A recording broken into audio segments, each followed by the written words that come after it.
how does a computer work? Well, let's look at the basic parts of the computer. As you probably know, are the CPU, or the central processing unit, and the RAM, or the random access memory. And let's start with the RAM. So the RAM is basically a big table that has all these buckets, and they're numbered, of course. So you start with 0, 1, 2, 3, 4, and so on, um, all the way down to how much RAM you have. So, for example, this machine right here has 4 gigabytes of RAM. Um, so that means that the last position here is somewhere around the neighborhood of 4 billion. Um, and it'll have some value there. So, and these are the indices, and then inside each one of these buckets is a number, or a byte. And as you probably know, a byte is equal to 8 bits. So which means that we can have a number between 0 and 255 in there. So, for example, at location 0 here, we might have the number 11. At location 1, we might have the number 65. At location 2, 212, and so forth.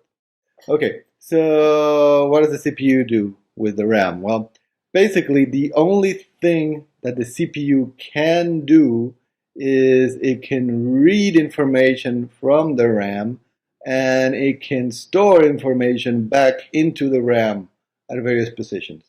That is the only thing that it can do. So how does it do that? Well, each CPU that you buy, right? So the CPU, right now you could probably get an Intel or an AMD CPU, and each CPU comes with an instruction set. An instruction set. This is, if you will, it's the programming language that is hardwired into the CPU. So you can get, when you get a CPU, if you can search the internet, you can find the manual for your CPU, and you can get the instruction set, a list of all the instructions that the CPU implements. So, for example, one such instruction might be LDA, and then the load accumulator instruction. Inside the CPU, there is this accumulator, and also there is a program counter,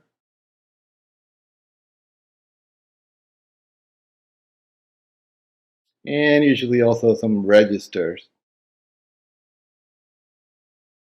This depends on the architectures. So, but roughly, the program counter is, all of these are just memory locations, or they work just like memory locations, but instead of being in the RAM, they are in the CPU, right? And the program counter holds a number, which is the number of the line that the CPU is running right now. So if it has number 4, that means that right now, the next thing that the CPU is going to do is going to fetch an instruction from location 4 in the RAM. So let's say that location 4 has the value 42, and the instruction set for this CPU tells us that 42 is the load accumulator instruction, which will mean that then, so the CPU reads the 42, realizes, oh, that means that I'm going to load whatever value is in the next box, the next memory location, in this case 5. I'm going to put that number into the accumulator. So I'm going to put the number 111 into the accumulator. And that's basically, so that's one instruction. Here I'll show you. It's a listing from the Wikipedia of an assembly language program, and you can see here it says the load accumulator instruction right there, and in this case the load is actually number 86, and the value that is going to load is 13, and that's going to do something with the CPU. Then the next instruction is store accumulator at this location. So B7 is the store key code, and this is the memory location where the value that was loaded into the accumulator 13 will be stored.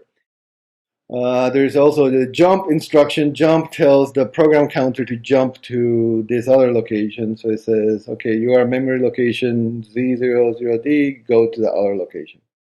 So this is assembly language, right? So this, we would call this assembly language. These we'll call these bytecodes or machine language.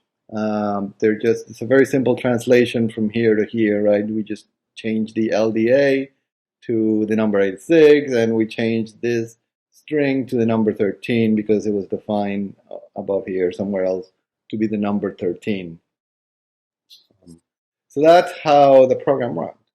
That's all your computer can do. So your computer the CPU reads these instructions from the RAM. Those instructions tell it to do things to the RAM, and then it puts information back in the RAM.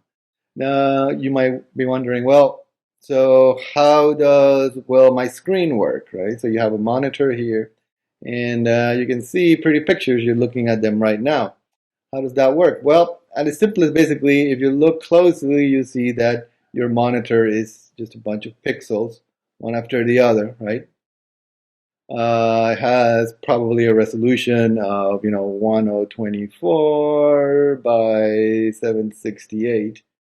That means that there's 124 pixels in the x-axis and 768 pixels this way.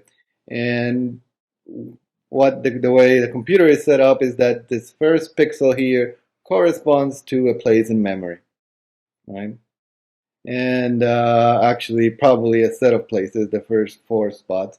And then the next pixel corresponds to another set of spots. And the value in these locations, if they're all 0, 0, 0, then that's going to be black. That means that pixel there is black. And if they're all 1, 1, 1, or 255, 255, that's usually white. And then the colors are somewhere in between. And that's how you see graphics. So the graphics that you see in the monitor are just taking the values from the memory and displaying them into the monitor, and that's what the hardware in your computer does. The other thing you might be wondering about is your hard drive, right? So this is your RAM. You typically have about 4 gigs of RAM. A hard drive, like the hard drive I have here, has 128 gigabytes of RAM. So why do we need a hard drive if we have the memory? Well, the main reason is the RAM is volatile. So when you turn the computer off, all these values, they go to 0. If you lose power to your computer, which happens when you turn it off, it'll go to 0, so you lose everything. If you don't want to do that, you store it in the hard drive, or nowadays in your SSD drive maybe. And these are non-volatile, so that means you turn the computer off and they're still there. And what happens when you turn the computer back on, the first thing it does is it looks for the values and puts them back into the memory.